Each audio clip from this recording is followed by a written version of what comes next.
So hi guys, for today's vlog, ayan, at kung napapansin nyo, yan, slice natin yung ating karne.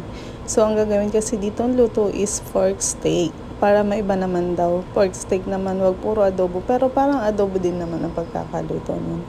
So after natin mas-slice yung karne, syempre pitpitin natin gamit ang meat hammer para mas kumapit at malasa ang ating pork steak. So dito maglalagay tayo ng sibuyas na red and sibuyas na puti.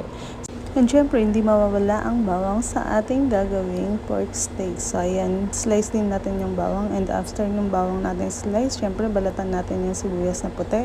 And later on, i-slice din natin yan ng pabilog. Kasi ilalagay natin yung sibuyas na puti as topping sa ating pork steak. So, ganyang gayat lang guys, and slice ang ating gagawin. So, ayan, pag-iwalayin natin, and yan na po ang ating panglagay sa ating pork steak. So syempre hindi mawawala ang lemon juice or kalamansi, kasi mas masarap ang ating pork steak kapag kalamansi ang ating nilalagay, unlike kapag suka. So if ever namang walang kalamansi, pwede namang suka. So after nating yung kalamansi, syempre marinate natin yung pork, lagyan natin ito ng seasonings or pampalasa.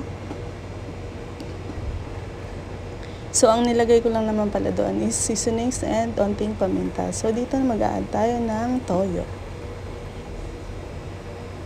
So, after nating ibabad, syempre rest muna natin at least 15 minutes, and mamaya proceed tayo sa pagluluto. So, ayan yung sibuyas, nilalagay natin sa ibabaw ng ating pork steak. So, dito guys, nagpainit na tayo ng mantika, lagay ang bawang. Yan, halatang mainit, nagtatalsikan ang mantika. So, sunod na natin ilagay yung sibuyas. Ayan yung sibuyas na puti. And after maluto ng mga sibuyas and bawang, syempre lagay na natin yung minarinate nating pork kanina. So, antayin lang din natin lumambot ang ating baboy bago natin ilalagay yung next nating ingredients. So, yan, nilagyan ko yan ng tubig, and palambutin muna natin yung ating pork. And after nyan, kasi patuyo na ang ating sabaw, so naglalagay tayo dyan ng laurel.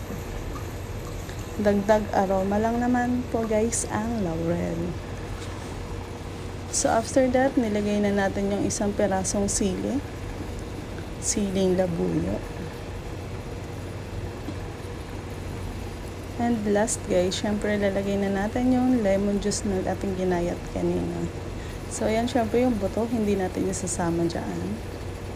Ayan, mas malasa kasi ang ating pork steak kapag kalamansi juice ang ating ilalagay dito. So yung ganyang luto is goods na yan. Lagay na natin yung sibuyas na puti.